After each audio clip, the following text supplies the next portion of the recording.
Hinay-hinay sa paggamit ng kuryente dahil ayon sa Department of Energy, maaring tumaas ang singil sa Marso. Ang dahilan, ang maintenance shutdown ng Malampaya Deepwater Gas-to-Power Project sa susunod na buwan. Sabi ni Energy Undersecretary Rowena Guevara, habang naka-shutdown ang pasilidad sa February 4 hanggang 18, hindi ito magproproduce ng natural gas. Isa ito sa mga ginagamit ng ilang mga planta para makalikha ng kuryente.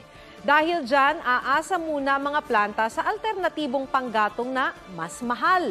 Ang Meralco na power distributor hindi pa masabi kung magkano ang magiging taas singil. Pero ang tiyak daw, makikitang epekto niyan sa bill sa Marso. May reserbang supply pa raw, sabi ng DOE, at nakamonitor daw sila para tiyaking walang ibang plantang sasabay sa Malampaya shutdown. Ihanda ang bulsa dahil sa susunod na linggo, may aasahang taas presyo sa petrolyo pati sa LPG. Big time ang LPG price hike ayon sa industry source. Humigit kumulang 8 pesos kada kilo katumbas ng 88 pesos kada 11 kilogram tank. Sa petrolyo naman, ang tansya ng Department of Energy, mahigit piso ang maaaring dagdag sa kada litro ng gasolina at humigit kumulang piso sa diesel at kerosene. Ayon sa DOE, bunsod pa rin ito ng pagbubukas ng ekonomiya ng China na ikalawang pinakamalaking kumukonsumo ng langis sa daigdig.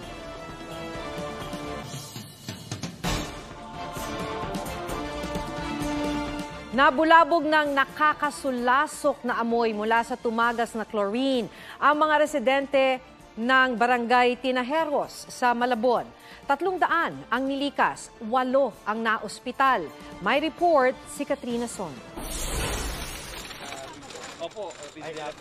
Inabutan naming pauwi na ng ospital ang 3 senior citizen na ito na taga Tinajeros, Malabon. Kabilang sila sa 8 isinugod sa pagamutan dahil sa masangsang na amoy mula sa warehouse na ito. Alas 11 ng umaga nang magsimula silang makaamoy ng chlorine. Naalarma sila at agad nag-report sa barangay.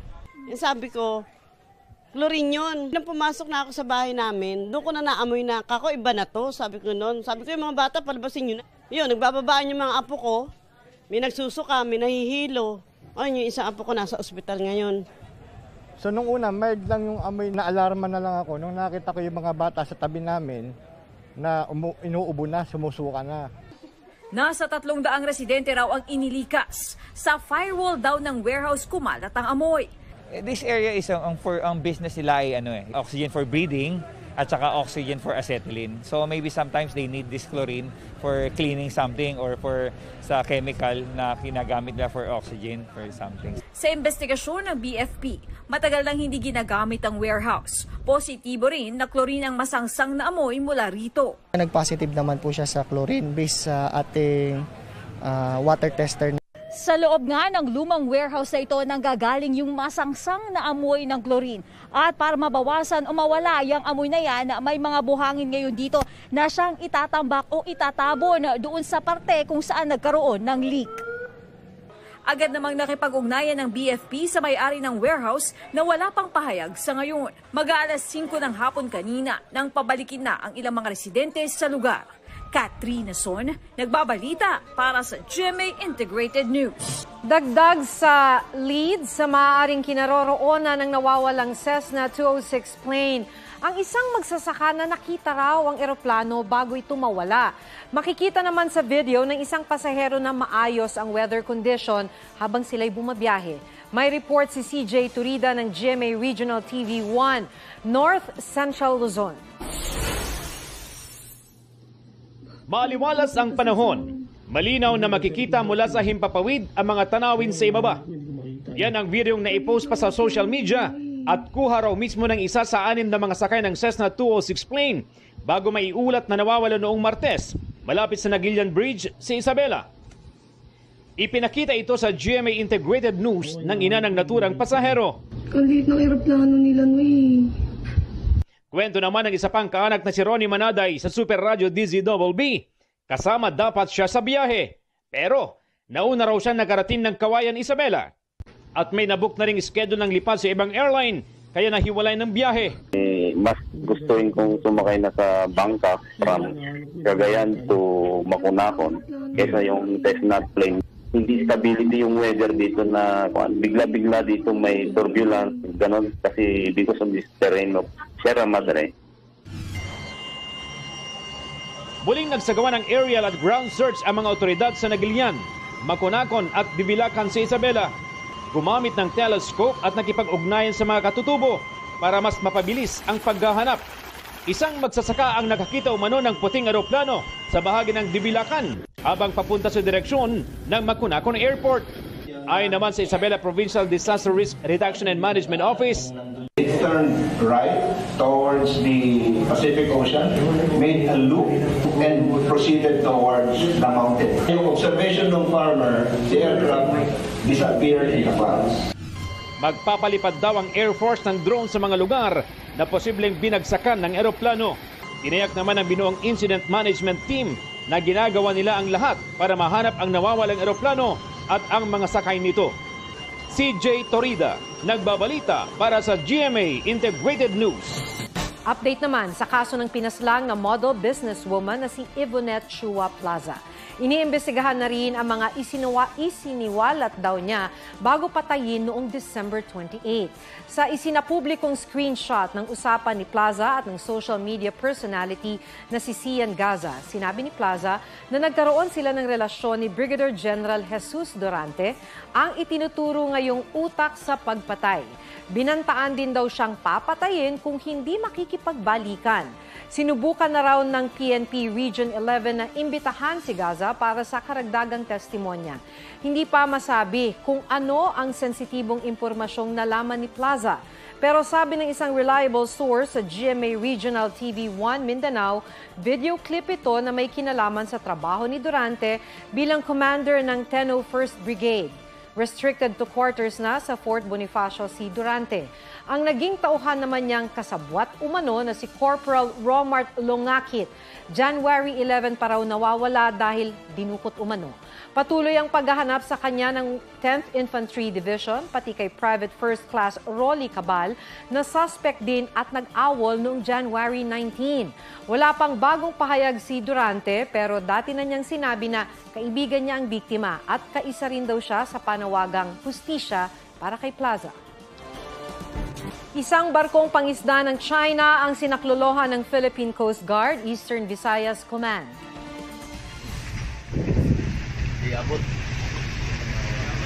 7 Chino ang sakay ng barkong muntik nang lumubog sa bahagi ng Suluan Island sa Eastern Samar. Ayon kay Commodore Armand Balilo ng Coast Guard, 4 na araw nang nasa laot ang barko.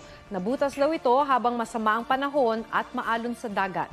Pagkatapos mahatak ang barko papunta sa Tacloban Pier sa Leyte, mag-iimbestiga ang Coast Guard kung paano o bakit napadpad doon ang mga Chino, anong ginagawa nila roon at kung totoo ngang mangingisda sila.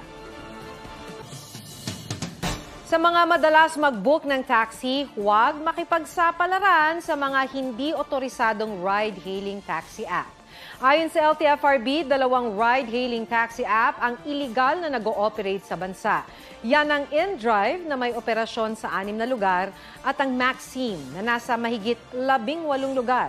Sa investigasyon ng LTFRB, ang InDrive at Maxim ay mga kumpanya sa Russia pero walang lisensya at opisina rito sa Pilipinas.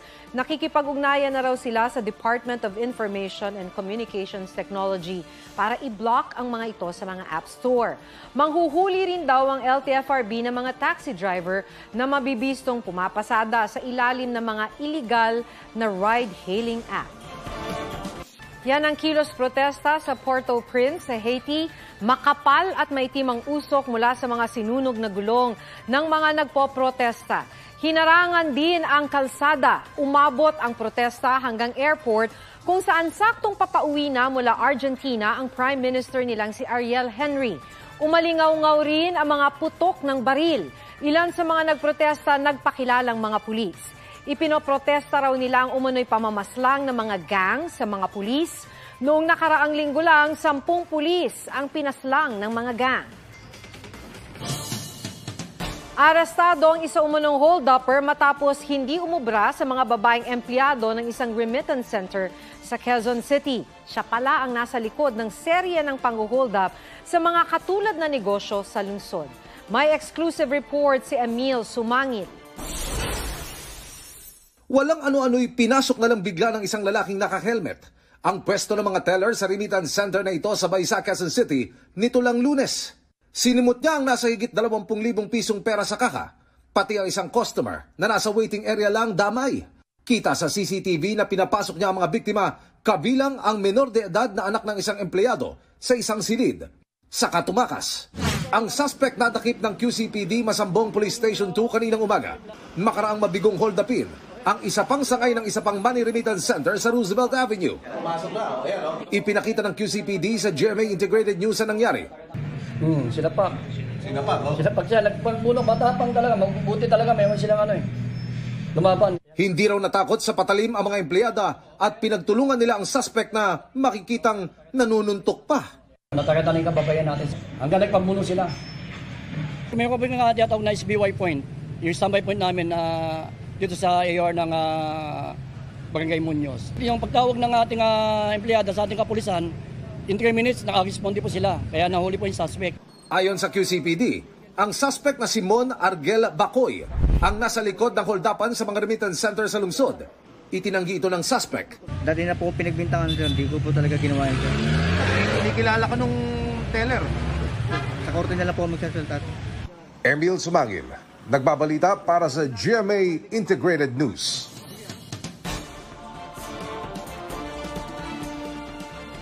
Nagsalita na si Paulo Contis tungkol sa ilang issue sa pag-ibig at mga anak.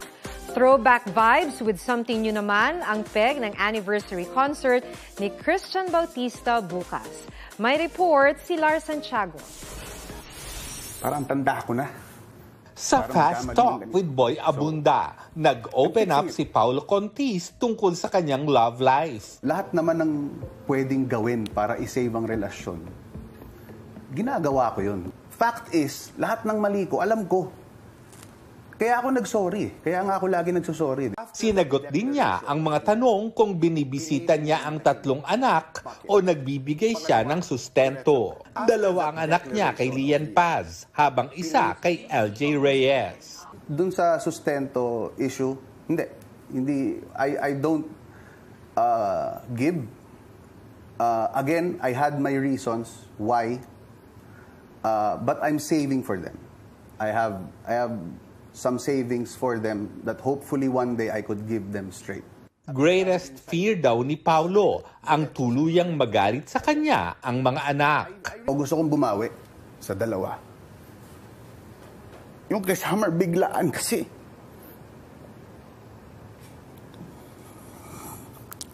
Lahat silang 3 mahal ko, siyempre. Pero yung sa 2, yun medyo malalim-lalim na yung pagkukulang ko. So hindi ko sila masisisi. And I would like to take this opportunity to tell Lian and John, thank you for doing a great job sa mga bata.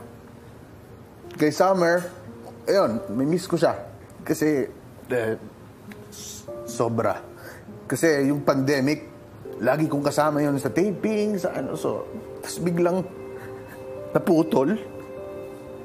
Pag uwi ko galing Sorsogon, paalis na sila eh.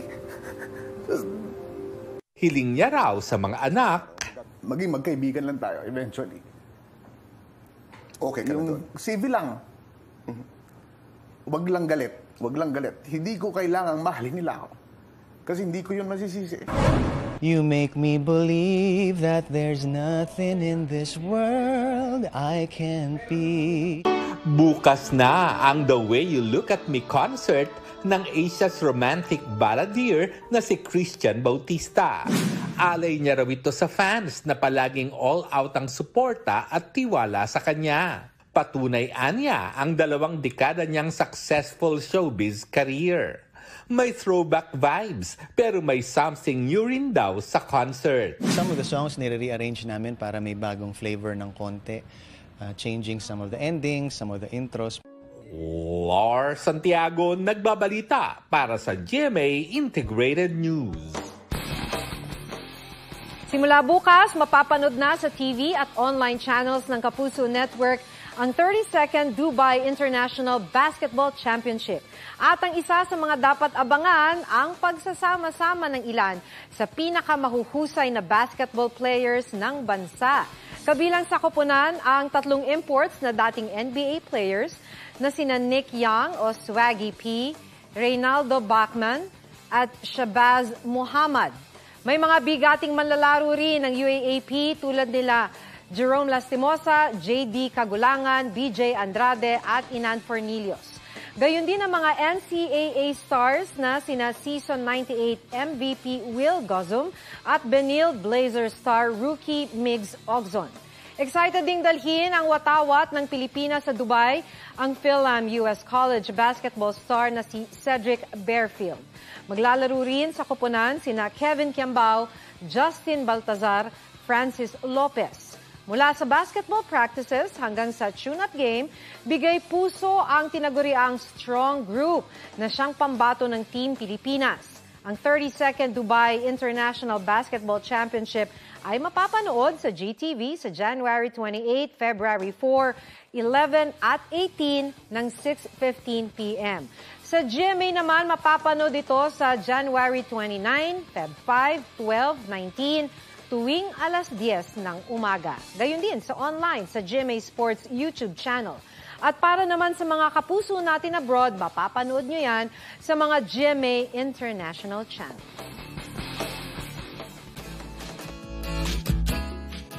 Mga scarecrow na may iba't ibang bihis ang ibinida sa muling pagdiriwang ng Bambanti Festival. Pero may isang scarecrow na dinaigang iba dahil sa daing ito gawa. Pusuan na yan sa report ni Oscar Oida. Sa makeshift village na ito, bida ang mga scarecrow mula sa baon ng niyog, baging at mga kawayan. Tampok nila ang mga produktong Tatak Isabela sa pagdiriwang ng Bambanti Festival. Pero sa bandang ito, may scarecrow na malayo pa lang nakakaagaw na ng pansin. Dahil sa amoy nito, tsak iyong hahanapin. Mula paa hanggang buhok, parang, daing! Nangangamoy yan kagabi. Pati tuloy netizens tila gustong makitikim. Parang gusto ko na lang magbaon ng rice at kamatis. Sabi pa ng isa, kanin na lang kulang. Iba naman ang inaalala nitong isa. Pakibantayan po ang mga pusa. Nakakagutom naman ang sapsap na yan. Dried sapsap ang pangunahing produkto ng Dinapige Isabela. Kaya para sa kanilang entry sa Giant Scarecrow, ito ang kanilang ginamit. Seasonal po kasi siya, so medyo madalang po yung paghuli. Habang papalapit po yung Bambanti Festival, nagready na po kami ng mga magagamit na sapsap. Nasa 45 kilos ng pinatuyong sapsap raw ang kanilang nagamit. Mabuo lang ang isulturang tinawag nilang Queen Scarlet. Pero sorry po, di po pwedeng kainin. Sinigurado kasi nilang rain or shine man, hindi masisira ang scarecrow. Tulad na lang daw ng mga taga-Isabela na despite all of those calamities or trahedya, parang still nakatayo pa rin po siya. Oscar Oida, nagbabalita para sa GMA Integrated News. Yan po ang mga balitang dapat ninyong malaman, sumasalamin sa katotohanan sa ating bayan. Sa ngalan ni Ato Maraulio, ako si Maki Pulido. Ito ang State of the Nation. Huwag magpahuli sa mga balitang dapat niyong malaman. Maaring mapanood ang State of the Nation at iba pang newscasts sa youtube.com/GMA News. I-click lang ang subscribe button. Sa mga kapuso naman abroad, maaari kaming masubaybayan sa GMA Pinoy TV at www.gmanews.tv.